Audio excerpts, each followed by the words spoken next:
All right, so we're going to talk about quantum numbers in this video. Um, Quantum numbers came about when Bohr's model was not supported for larger elements beyond hydrogen and to a lesser extent helium. So, three scientists are known to have contributed to examining how electrons can move outside of orbits. Sorry about that. Um, Heisenberg, Schrödinger, and de Broglie. Heisenberg examined the idea that you cannot determine exactly where a particle is and how its momentum is going to allow it to continue to travel both precisely at the same time. You can know one of them or the other, but you can't know both of them exactly at a given moment. Schrödinger you developed a model where the electron was able to act like a wave. And we've spent a lot of time talking about that already this unit. And that's how quantum numbers came to be. And then de Broglie provided some support for that particles had properties of waves. We've seen that with his wavelength relating to mass. So this quantum mechanical model or electron cloud or wave mechanical model um, was developed in part by the work from these three scientists, that this idea that electrons can have characteristics of waves, and that these characteristics of waves, known as wave functions, can only have certain possible forms, and those are associated with specific energy values. They described these wave functions as orbitals, that basically they are going to account for 90% of the probability of finding an electron within that given space. So you can see there with 1s, with 2s, and with 3s, they are going to increase in size as the energy levels are increasing. So we said we were going to come back to these quantum numbers. Schrödinger attempted to come up with characteristics that would describe where each electron would be found within an orbital, and gave them a unique set of four quantum numbers so that every electron present outside of a nucleus would have its own unique set of quantum numbers. We have the principal quantum number, N, the angular momentum quantum number, L, the magnetic quantum number, M sub L, and the electron spin quantum number, M sub S. And we're going to talk about each of those on the next few slides. The principal quantum number is looking at it on a large scale, the size of the orbital and the amount of energy associated with that orbital. These are also sometimes referred to as shells, and they correspond to rows on the periodic table. Your lowest possible n is 1 for the first row on the table, and as of now, our highest n would be 7, but in theory, you would be able to go beyond 7 if you had electrons that were found higher than an energy level of 7. The larger your n value, the greater the size of the orbital, and the greater the energy that is found within that orbital. So L is describing the specific sublevels or the subshells that are found within our energy levels. It is used to describe the shape of these probability regions, the orbitals. S is spherical, P is more dumbbells, D is going to be found in a four-leaf clover kind of format, and then F is the double four-leaf clover and hula hoop split in half. So what you will notice is that in each of these orbitals, they are going to be assigned a specific quantum number L, and they will start with a quantum number of an L of 0. That's going to be associated with every S sublevel. And then all P's would be found with an L of 1, D's with an L of 2, F's with an L of G. If we kept going, the next one would have an L of 4, which is known as G, etc. So your L can go from anywhere from 0 up to n minus 1. So your first energy level only has one sublevel, S. Your second energy level has an L of 0 and an L of 1. It has an S and a P sublevel. Your third energy level has three sublevels, 0, 1, and 2, 0 up to n minus 1. So that would have an S, a P, and a D sublevel, and it just keeps going from there. Your magnetic quantum number is used to describe the specific orbital in which your electrons are likely to be placed, especially for these energy levels or sublevels, excuse me, that have multiple orbitals of equal energy. So it is describing which specific orbital the electrons have been placed in. And it can range from negative L to plus L.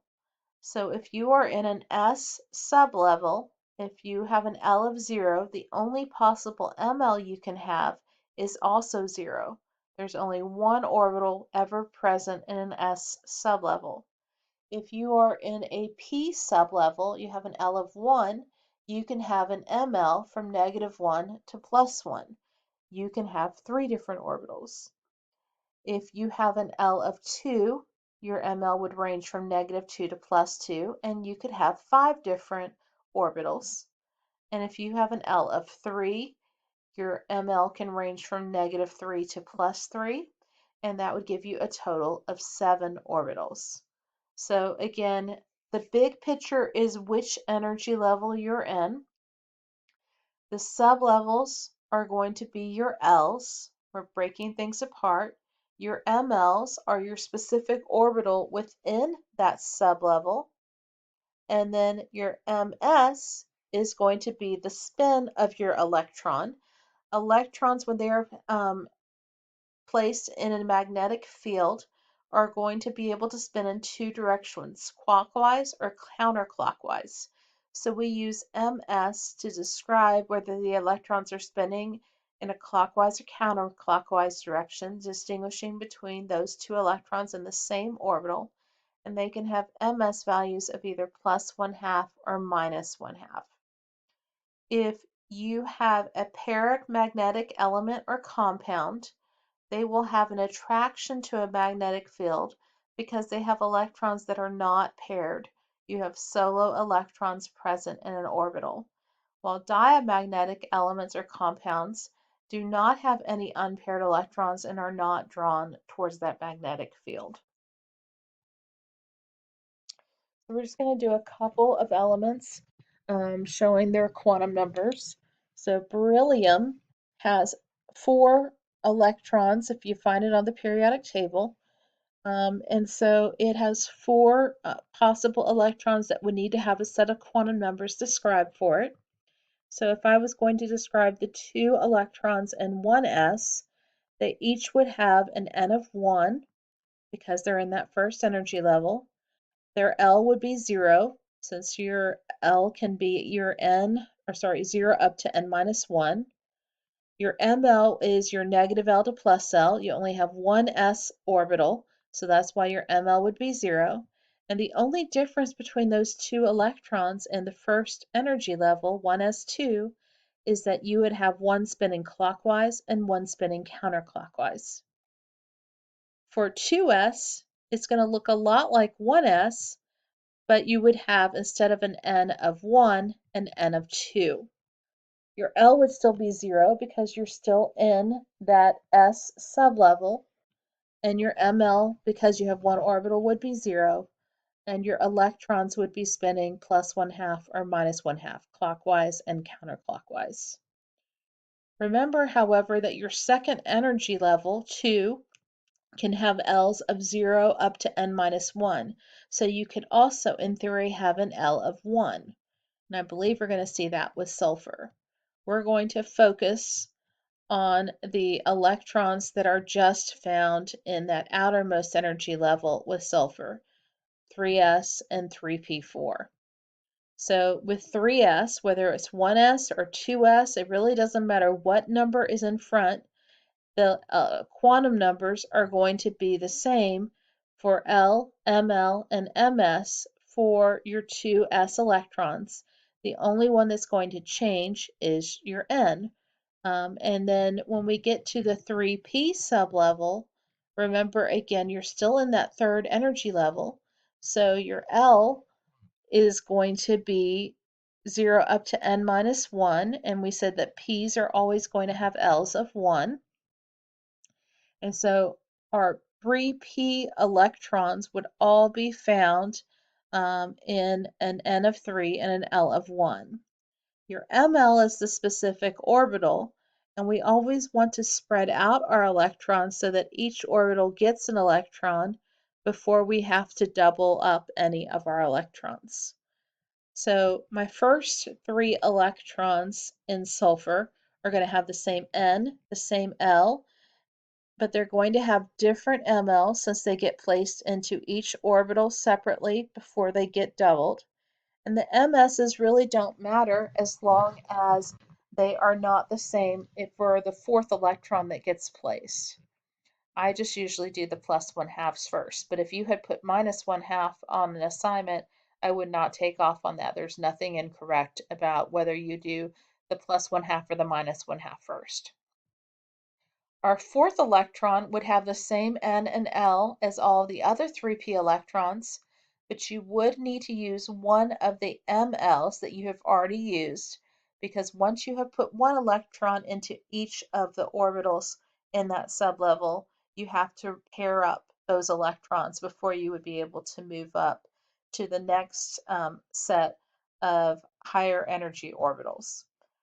Because the -1 ml had already used an ms of plus 1/2, the final electron that sulfur has would need to have an ms of -1/2, clockwise and counterclockwise. So here you're being given 6 different designations, and I want to know which of these is incorrect. 1s, 1p, 7d, 9s, 4f, and 2d. So we're going to use our n's and l's to determine whether these are practical or not. With 1s, we know we would have an n of 1, and our L would be 0, and so that would make sense for 1s. That one's not a problem. But for 1p, you can't have an n of 1 and an L of 1. Your L always has to go up from 0 to n minus 1. So because they are the same, that is not a plausible orbital designation.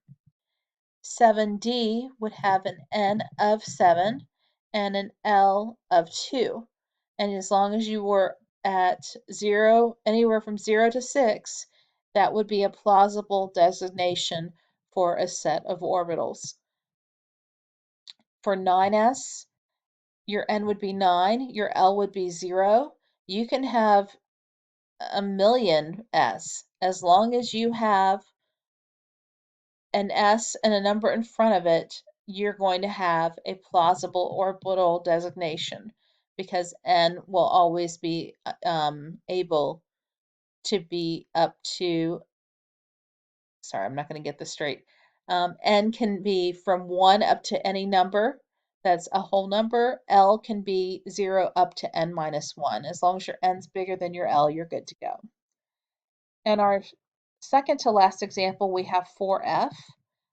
Our n would be 4 and our L would be 3, and that is definitely a plausible set of orbital designations as long as L was not the same as n.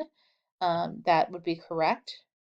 We're going to see in our last one, however, that n and L are the same.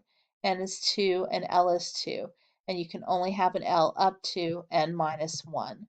So that would be why that one was not accurate. So here I want to know which sets of quantum numbers are not plausible for the hydrogen atom, and then if they are not plausible, what's wrong with them? So you have an N of 4, an L of 3, and an ML of 4. Your N of 4 is no problem. As long as it's 1 or higher, you're good to go with N.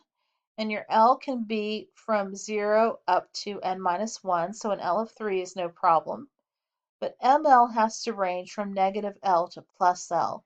And so that ML is too large to fit with those other two quantum numbers. So that one would not be possible. Here we have an N of 0, an L of 0, and an ML of 0. And we can stop without what L and ML are because we know our N has to be 1 or higher than that. It can never start at 0.